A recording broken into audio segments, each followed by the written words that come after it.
Comércio vive a expectativa para o Dia das Crianças e você vai ver também. Dispositivo é desenvolvido para ajudar a aliviar a progressão do Parkinson. Uma pesquisa mostra que o preço do prato feito tem variado em até 460%. A Lesc terá menos mulheres no próximo mandato. Essas e outras notícias você acompanha a partir de agora no Informe Região.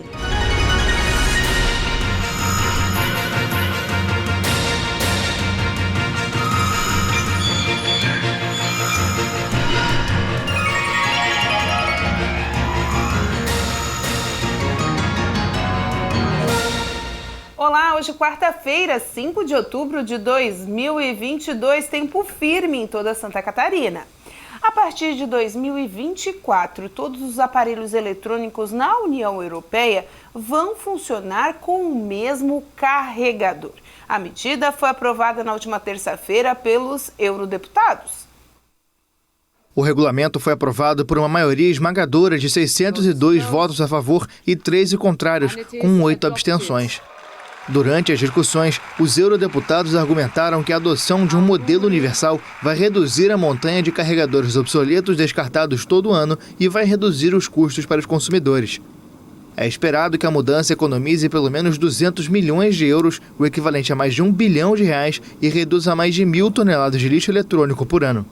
A medida vai forçar a Apple a abandonar a entrada específica para os modelos de iPhone, a chamada entrada Lightning.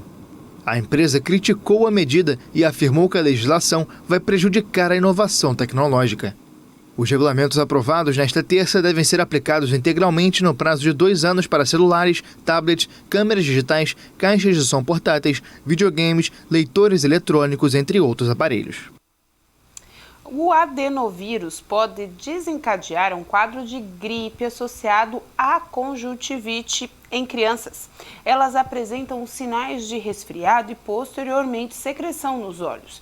Os sintomas podem durar até 14 dias e hospitais e médicos da capital paulista relatam o aumento desses casos com esses sintomas nas últimas semanas e chamam a atenção do país. O adenovírus pertence a um grupo de vírus que causa doenças respiratórias como resfriados, bronquite, pneumonia e até problemas intestinais. A doença é caracterizada por um quadro de gripe associado à conjuntivite em crianças. Elas apresentam sinais de resfriado e, posteriormente, secreção nos olhos. Os sintomas podem durar 14 dias. Hospitais e médicos de São Paulo relatam um aumento de casos com esses sintomas nas últimas semanas. Apesar da alta de infecções, não houve crescimento de internações. Também foi observado aumento dos casos de influenza, em que os pacientes apresentam febre alta em períodos de 24 a 48 horas e sintomas respiratórios. Já no caso do adenovírus, os sintomas são respiratórios com secreção nos olhos, além de gastrointestinais. Apesar de ser comum em crianças, o vírus pode acometer pessoas de qualquer idade. Um dispositivo sem fio foi desenvolvido com a capacidade de avaliar a progressão do Parkinson. A tecnologia surge como uma grande aliada na luta contra a doença.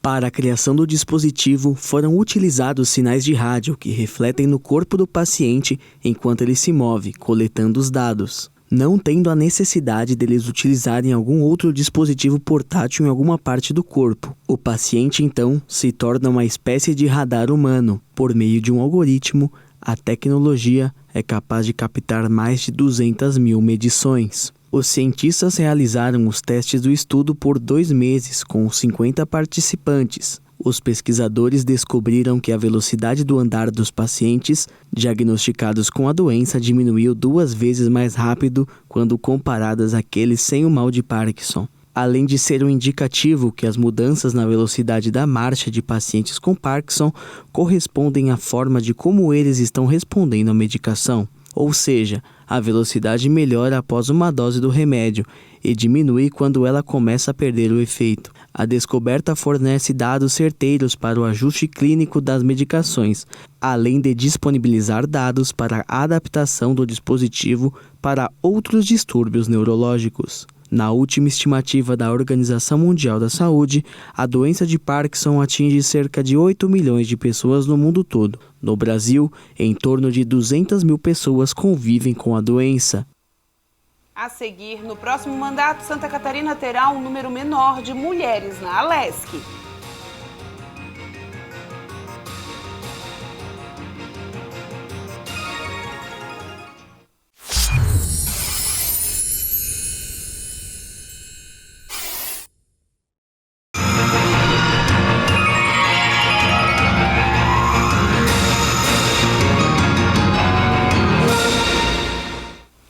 É o Dia do Empreendedor e isso pode ser sim um reflexo do número apresentado pelo IBGE, onde em agosto bateu o recorde de pedido de demissão no país. A cada mês, milhares de brasileiros estão pedindo demissão de seus empregos com carteira assinada, levando as estatísticas a baterem sucessivos recordes. Um levantamento feito pela LCA Consultores, com base nos dados do CAGED, que é o Cadastro Geral de Empregados e Desempregados, que contabiliza as vagas com carteira assinada no país, mostrou que em agosto foi batido recorde de pedidos de demissão. Desde janeiro de 2020, quando começou a série histórica, esse foi o mês com o maior número de desligamentos espontâneos. Do total de 1.773.000 demissões registradas em agosto, quase 633 mil foram a pedido do próprio trabalhador, o que equivale a 35,7% do total. Até então, o recorde havia sido em março, com 603 mil pedidos de desligamentos. Em relação aos 26 estados e o Distrito Federal, só não houve recorde nos pedidos de demissões em agosto no Amapá, Paraná, Santa Catarina e no Rio Grande do Sul. São Paulo se manteve no topo dos estados com o maior número de pedidos de demissão.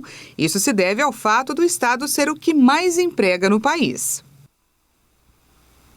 Uma pesquisa mostrou que o preço do prato feito pode variar até 460% de um estabelecimento para o outro.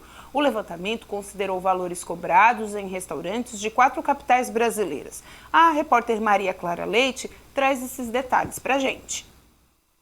A pesquisa feita pela Associação Brasileira de Defesa do Consumidor, a Proteste, analisou os valores cobrados em 246 estabelecimentos localizados no Rio de Janeiro, São Paulo, Salvador e Porto Alegre.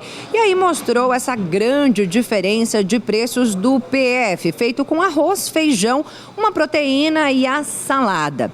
Todos esses dados foram coletados nas 4 capitais entre o dia 1º e o dia 11 de setembro. E aí a maior diferença encontrada foi em Salvador, onde o PF pode custar entre R$10 e R$56, que dá aí uma variação de 460%.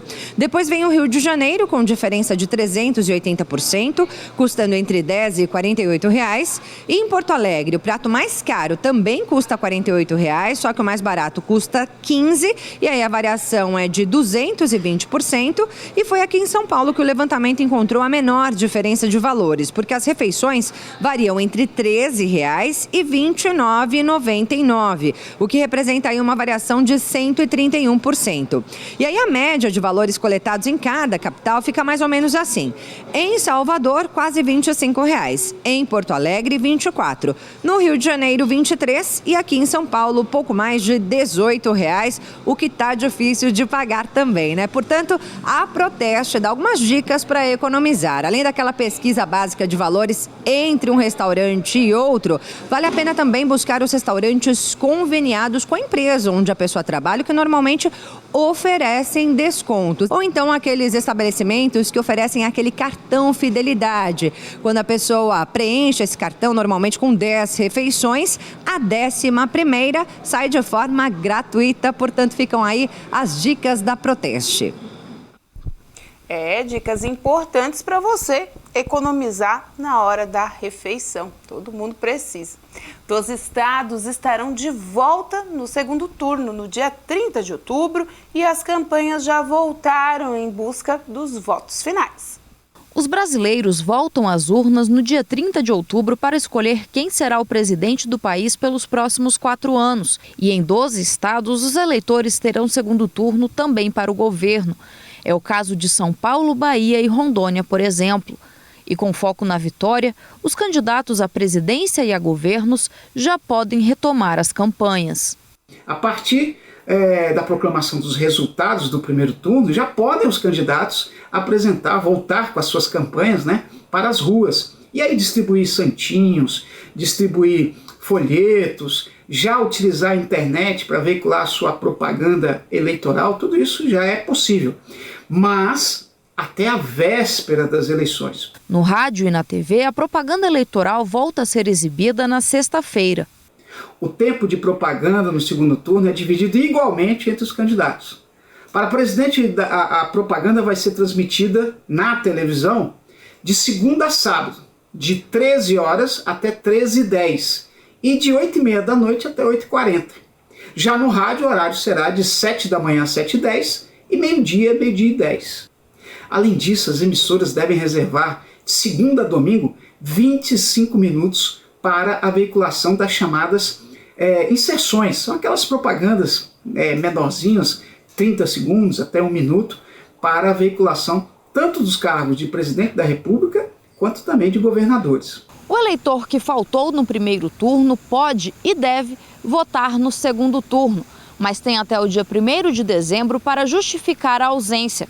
Essa justificativa pode facilmente ser feita pelo site do Tribunal Superior Eleitoral ou pelo aplicativo e-Título. Quem preferir, pode procurar um cartório eleitoral. Também deverá justificar a ausência aqueles que no segundo turno estiverem viajando. Isso porque o prazo para pedir voto em trânsito já acabou. E terminou hoje o período de restrição de prisões. A lei eleitoral prevê que eleitores e candidatos não podem ser presos antes da eleição e até 48 horas depois do fechamento das urnas. O objetivo da medida é garantir o direito de todos votarem. Como haverá segundo turno, a restrição de prisão volta a valer dia 25. A partir desta data, ninguém poderá ser detido, salvo se for pego cometendo crime em flagrante. E nas eleições do último domingo, no dia 2, a Assembleia Legislativa de Santa Catarina elegeu apenas 3 mulheres parlamentares. Em comparação à atual legislatura, serão 2 mulheres a menos no parlamento catarinense. A novidade é que pelo menos 2 delas, as 2 primeiras, foram as que mais tiveram votação. Pela primeira vez na história da Assembleia Legislativa de Santa Catarina, 2 mulheres tiveram o maior número de votos entre todos os candidatos. A deputada Ana Campanholo está no topo da lista dos eleitos. A parlamentar não só se reelegeu, ficando em primeiro lugar entre os mais votados, como bateu um recorde histórico. Conquistou 196.571 votos. Nunca na história do parlamento catarinense um outro candidato conseguiu este desempenho. O recorde anterior era do ex-deputado estadual Gelson Merizio, que em 2014 fez 119.280 votos. A lista dos mais votados nas eleições deste domingo segue com a deputada Luciane Carminati em segundo lugar. A parlamentar se reelegeu com 92.478 votos. Até então, ela mantinha o título de mulher mais votada da história da Assembleia, quando em 2018 conquistou 61.271 votos. Desta vez, Luciane teve melhor desempenho, conquistou 31.000 votos a mais que nas eleições anteriores. Mas quem são essas mulheres que angariaram tantos votos? Ana Campanholo tem 31 anos. Foi eleita pela primeira vez em 2018 com 34.825 votos. É considerada a única mulher conservadora no parlamento de Santa Catarina. Natural de Itajaí, é professora e historiadora. Exerceu o magistério na rede pública de ensino por quase 10 anos. Atualmente, é mentora em grupos de estudo online, entre eles o Clube Antifeminista. É autora de livros contrários ao movimento feminista e também tem uma publicação em defesa do ensino domiciliar, conhecido como homeschooling. Luciane Carminati está no 3º mandato como deputada estadual. Natural de Chapecó, tem 52 anos. Professora formada em pedagogia, a parlamentar é presidente da Comissão de Educação, Cultura e Desporto. Antes de chegar ao parlamento em 2011, foi vereadora em Chapecó por 2 mandatos e secretária municipal de Educação. Defende a educação pública, os direitos das mulheres e da classe trabalhadora, a cultura, a economia solidária e a assistência social. Além de Ana Campagnolo e Luciane Carminati, apenas mais uma mulher se elegeu neste domingo para a Assembleia Legislativa. Paulinha chega ao 2º mandato com 58.694 votos, o 8º melhor desempenho nas urnas entre os candidatos ao parlamento catarinense. Natural de Florianópolis, a parlamentar de 47 anos iniciou a trajetória política aos 13 anos de idade em movimentos sociais e estudantis. Foi dirigente partidária e ocupou a Diretoria Nacional de Qualificação no Ministério do Trabalho e Emprego do Governo Federal, onde atuou por 3 anos. Trabalhou na construção do Pronatec, um programa de qualificação profissional do Brasil. Paulinha também foi assessora especial da Secretaria de Administração do Rio de Janeiro e foi vereadora e prefeita de Bombinhas, alcançando 72% dos votos para o 2º mandato. A parlamentar também luta pela educação e criou a primeira escola pública bilíngue de Santa Catarina. Apesar do bom desempenho das deputadas reeleitas, a partir do ano que vem, a participação feminina no parlamento catarinense será menor que na atual legislatura. Depois da conquista histórica de 2018, quando pela primeira vez 5 mulheres garantiram vagas no parlamento, a Assembleia Legislativa volta a ter apenas 3 mulheres no Poder Legislativo Estadual. 2 das atuais deputadas, Ada De Luca e Marlene Fengler, tentaram a eleição para a Câmara Federal. A seguir, comércio otimista com o Dia das Crianças.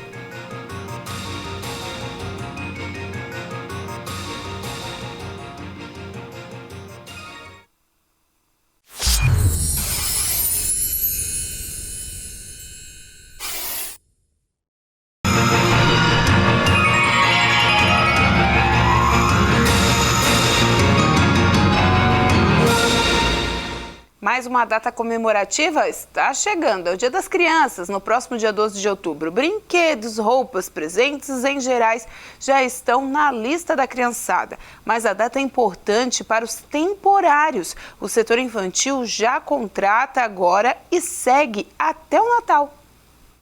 Carrinhos, bonecas e até figurinhas da Copa. Tudo isso se torna presente na cabeça das crianças. Mas pensando no dia delas, o objetivo é agradar aos pequenos, mas o setor especialista está observando um aquecimento nas vendas. Desde a semana passada já o pessoal já começou a procurar, a pesquisar, né?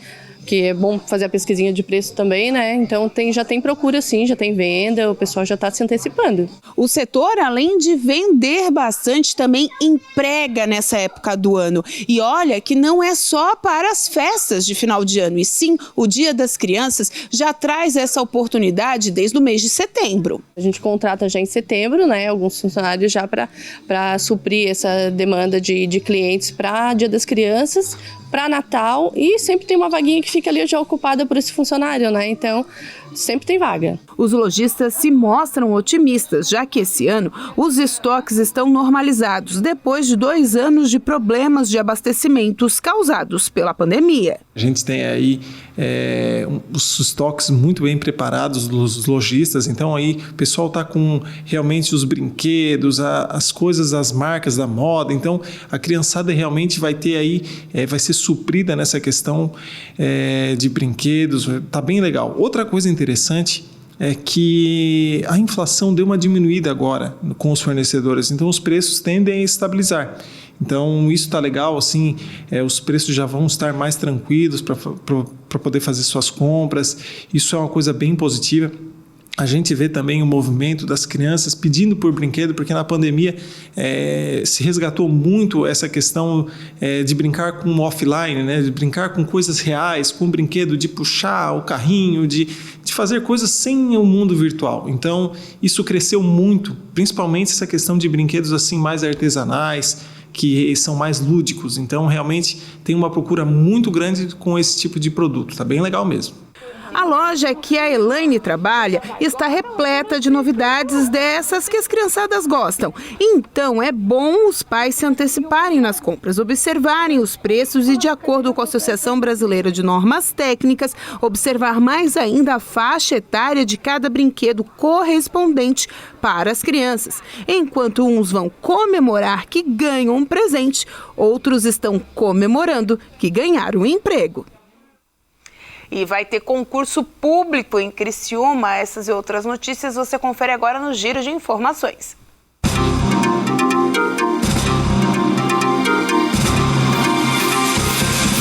O bairro Vila Nova, em Içara, recebe no próximo sábado a segunda rodada do Festival de Escolinhas de Futebol da Fundação Municipal de Esportes.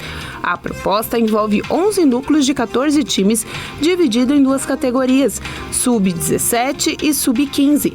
Depois do bairro Vila Nova, receberá mais uma etapa das disputas, o bairro Terceira Linha, no dia 22 de outubro. A programação segue com jogos a cada 15 dias nos bairros Aurora e o estádio Dego Rocha, o módulo esportivo, no centro, onde será a grande final no dia 19 de novembro.